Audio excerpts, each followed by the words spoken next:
भारत खासतौर बड़ा सौभाग्यशाली है कि उसने सत्ता परिवर्तन देखा 8 साल पहले।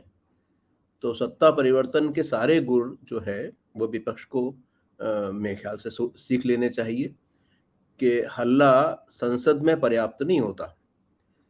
जब आप मुद्दों को जब तक लेकर जनता के पास नहीं जाते और उन्हें शामिल नहीं करते उस संघर्ष में, जैसे कि अगर आप कुछ साल पहले देखें जिसकी पैदाइश अरविंद केजरीवाल हुए या फिर कांग्रेस बेदखल हुई सत्ता से, तो हर कोने तक, हर मुद्दे को लेकर जनता तक जाना और उसको शामिल करना, ये विपक्ष की एक भूमिका अनिवार्य रूप से होनी चाहिए।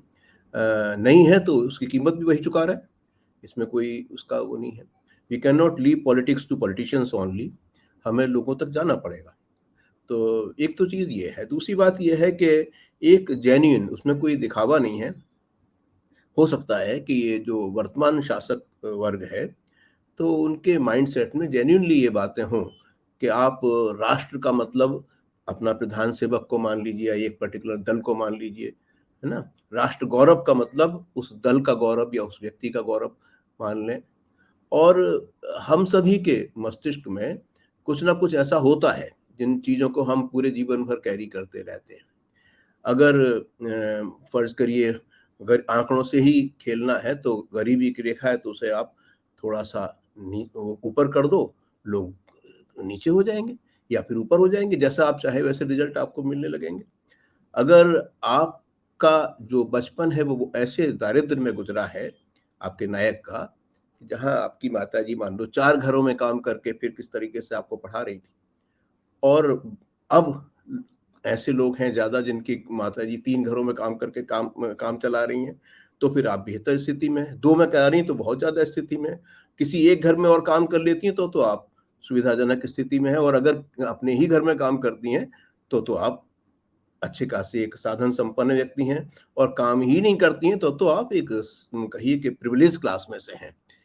तो ये जो पैमाने हैं, ये लेके जब आप लोगों के पास में जाते हैं और वो उसको स्वीकार भी कर लें, तो तब तक जब तक कि उन्हें दुनिया भर के नक्शे ना दिखाए जाए या उनकी संभावना को ना बताया जाए, या ये देखें कि भई नौजवान जो कि एमटेक करके, पीएचडी करके, एमबीबीएस करके, जब आप देखते हैं चपरासियों की नौकरी निकलती हैं, बड़े गर्व से कहते हैं कि साहब 1.5 लाख लोगों ने अप्लाई किया, उसमें इतने हज़ार पीएचडी थे, इतने हज़ार डॉक्टर्स थे, इतने हज़ार इंजीनियर्स थे।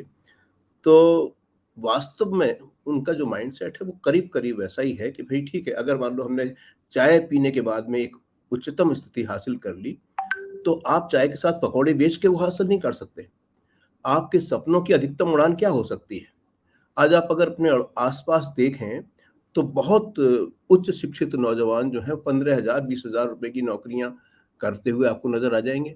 जिन्होंने वो डिग्री हासिल करने में 50 लाख, 60 लाख, कभी-कभी तो 1 करोड़ से ज़्यादा पैसा खर्च किया होगा। आप अगर शिक्षा संस्थानों में जाएँगे तो ये कुछ छुपा हुआ नहीं है कि उसमें 50 तरीके के झूठ हैं। माने आप अगर विदेशी मुद्रा के खाते से जा रहे हैं, आप मैनेजमेंट के खाते से जा रहे हैं, आपने पात्रता आप में है या नहीं है, 50 किस्म के वो चीज़ें हैं। और जो जो फैकल्टी है, उनकी टीचिंग फैकल्टी है, हम्म। वो अगर 1 लाख रुपए में साइन कर रही है तो फिर वो 10-15,000 रुपए पा रही है वास्तव में।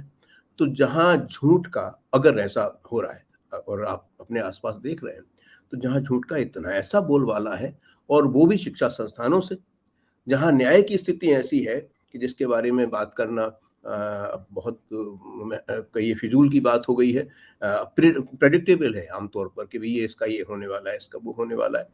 तो फिर ये एक चिंतनीय स्थिति है, और विपक्ष ठीक की है। खास तौर पर जो लोग भी सत्ता मतलब दावेदार हैं, जो अपने आप को स्टेट्समैन समझते हैं, उनकी ज़िम्मेदारी बनती है कि वो हर मुद्दे को लेके जनता तक जाएँ, उन्हें जागृत करें, उन्हें शामिल करें। क्योंकि लोग जितना डिज़र्व करते हैं और जैसा डिज़र्व करते हैं, वैसी व्यवस्था अपने लिए बना लेते हैं। तो ये जो कुछ हो रहा आपने है। और आप हमसे जुड़े रहने के लिए सब्सक्राइब करें YouTube पर, फॉलो करें Twitter पर और लाइक करें Facebook पर। और ज्यादा जानकारी के लिए आपको टाइप करना होगा सिर्फ न्यूज़ नशा।